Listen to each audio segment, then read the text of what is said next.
আসসালামু আলাইকুম। সিলেট শহর থেকে স্বাগত জানাচ্ছি আমি মোহাম্মদ আব্দুল হাই। আজকে আমরা সিলেট থেকে ঘুরব ভোলাগঞ্জ সাদা পাথর, রাতারগুল ফরেস্ট, তারপরে মালিনীছড়া চা বাগান। আমরা এখন সিএনজিতে উঠে ভোলাগঞ্জ সাদা পাথরের উদ্দেশ্যে রওনা হলাম।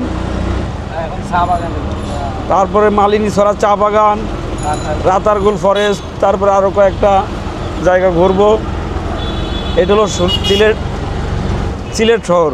সিলেটকে বলা হয় বাংলাদেশের দ্বিতীয় লন্ডন, বিভাগীয় শহর সিলেট।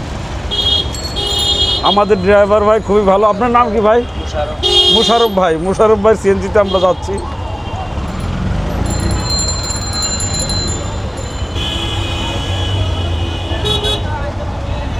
এখন সকাল সকাল তো, তাই আর কি যানজট। সিলেট একটা বিভাগীয় শহর, এই জন্য যানজট মনে হচ্ছে। আমার ভাই মিলনকে তো নায়ক দেখা যাচ্ছে, সেই লাগতেছে মিলনকে। অনেক দিনের স্বপ্ন ছিল আমাদের যে আমরা সিলেট আসবো। আসলে আমরা বাংলাদেশের নাগরিক হয়ে আমাদের এত সুন্দর একটা বিভাগীয় শহর সিলেট আমরা ঘুরি না, এটাই আমাদের ব্যর্থতা। আর আপনি যখন ঘুরবেন, আল্লাহর সৃষ্টি জগৎ দেখবেন, আল্লাহর সৃষ্টি দেখবেন, আপনার আলাদা একটা জ্ঞান হবে। আসলে আল্লাহর সৃষ্টি দেখলে মানুষের জ্ঞান বাড়ে ছাড়া কমে না।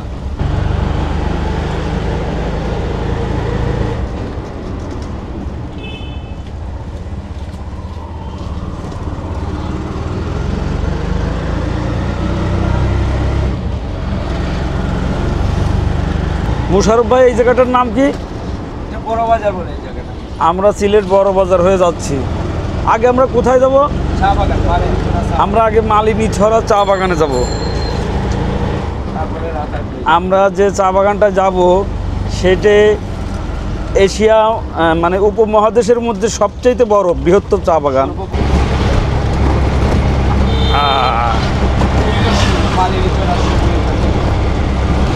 আমরা মালিনীছড়া চলে আসছি না? মালিনীছড়া কি আগে নামবো না? আমরা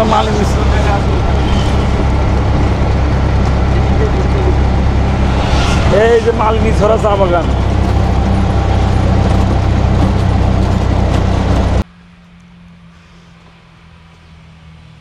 আমরা এখন মালিনীছড়া চা বাগানে আছি।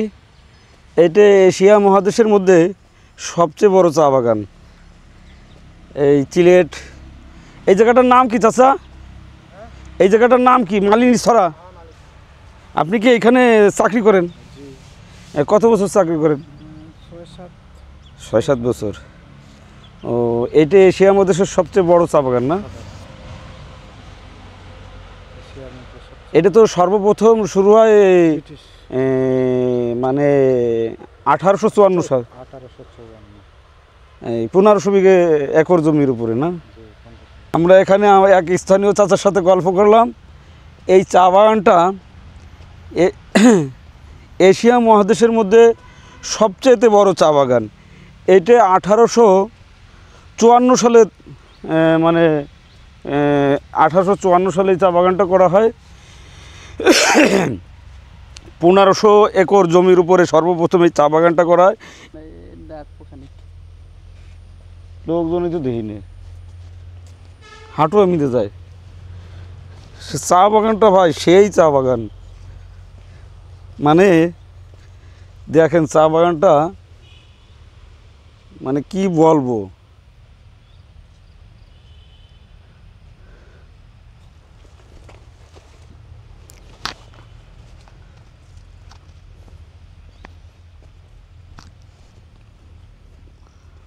মালিনীছড়া চা বাগান বিশাল বিশাল অবস্থা।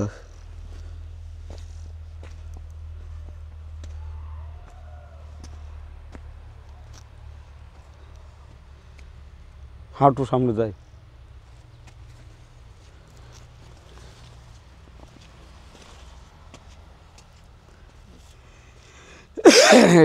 এই চা বাগানের যে কুল কিনারাই তো আমরা খুঁজে পাচ্ছি না, কোন দিক দিয়ে কোন দিক যাব সে রাস্তা তো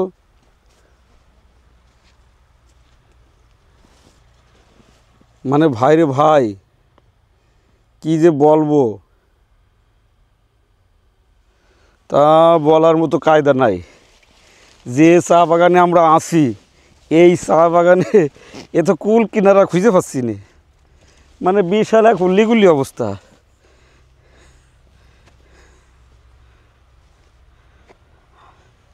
আমি আর আমার মিলন ভাই চা বাগানে ঘুরতেছি, মানে মানে চা বাগানটা আপনাদেরকে একটু দেখায়। এই যে মিলন, জি ভাইয়া। যাইতে দাও, পরে আগে যাইতে দাও। মিলন আমার সামনে আছে, মিলন মোবাইল নিয়ে ব্যস্ত আছে, আর আমি আমার ক্যামেরা নিয়ে ব্যস্ত আছি। কি অবস্থা!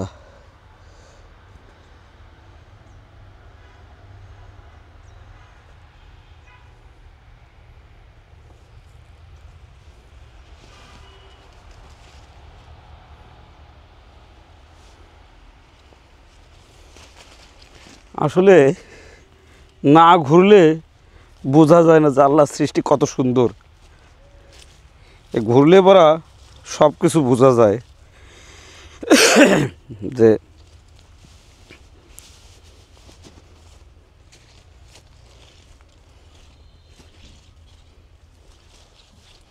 আপনাদেরকে আবারও বলতেছি, এই চা বাগানটা তৈরি করা হয় 1854 সালে। সর্বপ্রথম 1500 একর জমির উপরে এই চা বাগানটা করা হয়। এখনও অনেক জমি, সেটা আসলে আমাদের ধারণা নাই।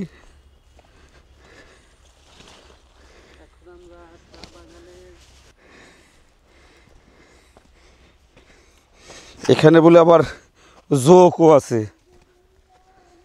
মিলন, এখানে কিন্তু জোক আছে, বুঝছো? চা বাগান কি অবস্থা!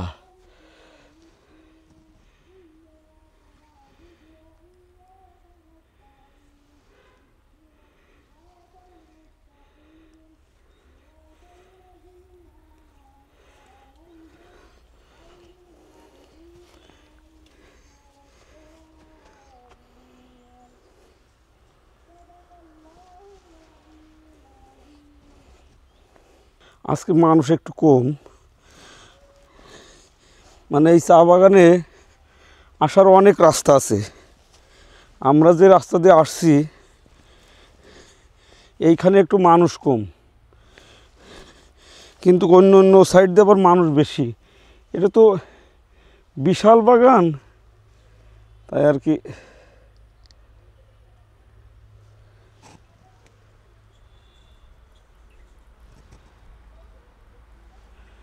দেই মিলন ভাই কি রে ভাই, উপরে চলেন।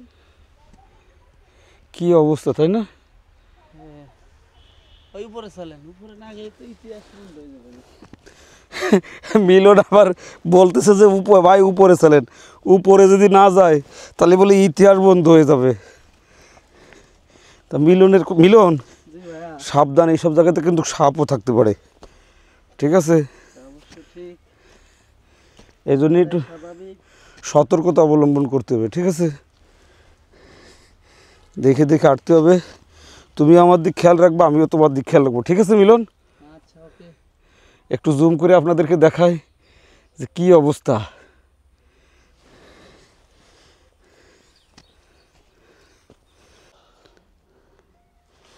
যদি আমাদের অ্যাডভেঞ্চার ট্যুরে আমরা এখান দিয়ে না নামি তাইলে তো আমাদের ঘোরাটাই বৃথা হয়ে যাবে। তাই আমরা এখান দিয়ে নামতেছি, দেখা যাক কী হয়। এখান দিয়ে কোনো ফরেন ট্যুরিস্টরা আসে আমার তো মনে করেন না। আমাদেরকে কি এই দিক দিয়ে যাওয়া ঠিক হবে? হ্যাঁ চলো,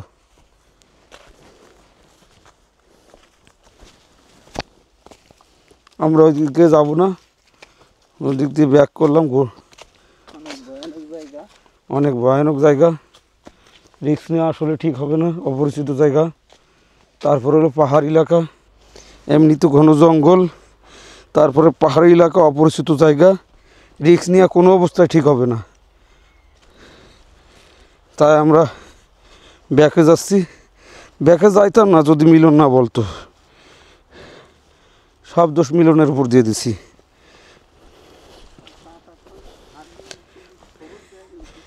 মিলন এখন চুপচাপ।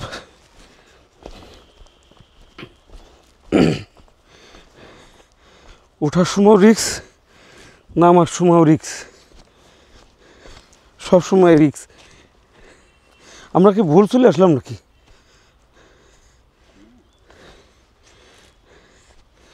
আমরা এখন ব্যাক করতেছি, মানে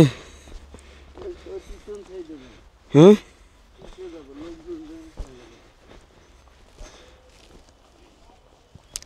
আসলে আমরা যে জায়গাতে ঘুরতেছি এখানে লোকজন নাই বললেই চলে। নাই, আমরা দুইজন ছাড়া আর কোনো লোকই নাই। এই সিএনজিলা আমাদেরকে যে কোথায় নামালো তা আমরা নিজেরাও বলতে পারবো না। এই সিএনজিলা যে কোথায় নামাই দিল আমাদেরকে, আমরা তো এখন রাস্তায় খুঁজে পাচ্ছি না। আমরা কি এই পাহাড়ের মধ্যে আড়াই যাবো নাকি মিলন?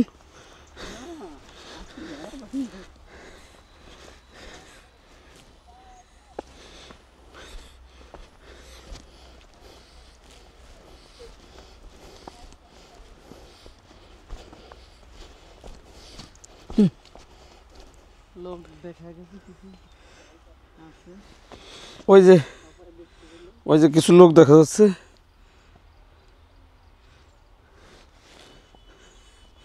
ওই যে এক ভাইকে দেখা যাচ্ছে, একটা বাচ্চা নিয়ে আসছে। এতক্ষণ আমরা মনে করছিলাম যে আমরা একাই, এখন আর এক ভাইকেও দেখা যাচ্ছে।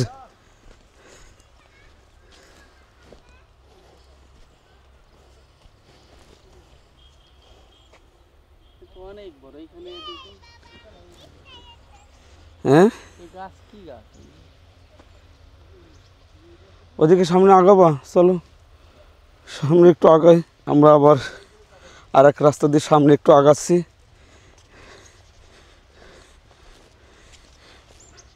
আগায় দেখতেছি সামনে কি আছে।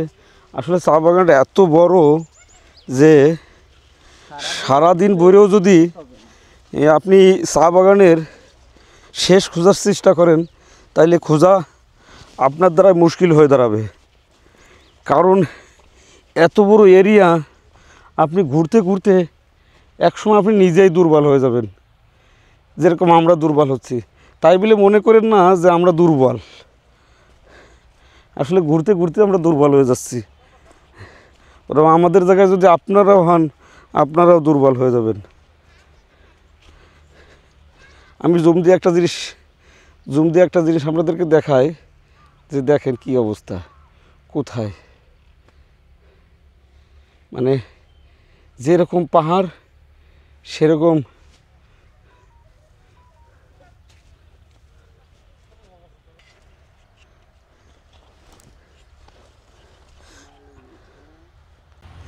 আমরা এখন মালিনীছড়া চা বাগান থেকে চলে যাচ্ছি, কারণ আমাদের আরও অনেক জায়গা ভিজিট করতে হবে, অনেক জায়গা ঘুরতে হবে। আমরা রাতারগুল ফরেস্টে যাব, তারপরে ভোলাগঞ্জ সাদা পাথর যাব, তারপরে কয়েকটা স্পট ঘুরবো। তো এই জন্যে আমাদের এখন আর এখানে থাকা যাবে না, এখান থেকে যেতে হবে। আর রোদ, প্রচুর রোদ, তো রোদের মধ্যে ঘোরা যাচ্ছে না। তো এখন আমরা মালিনীছড়া চা বাগান থেকে চলে যাচ্ছি। ভাই রে ভাই, যে রোদ পড়ছে এই রোদের মধ্যে, এমনি তো আমার মাথায় চুল নাই, আরও আমার চান্দি ফেটে যাচ্ছে, আর এই রোদের মধ্যে থাকা যাচ্ছে না।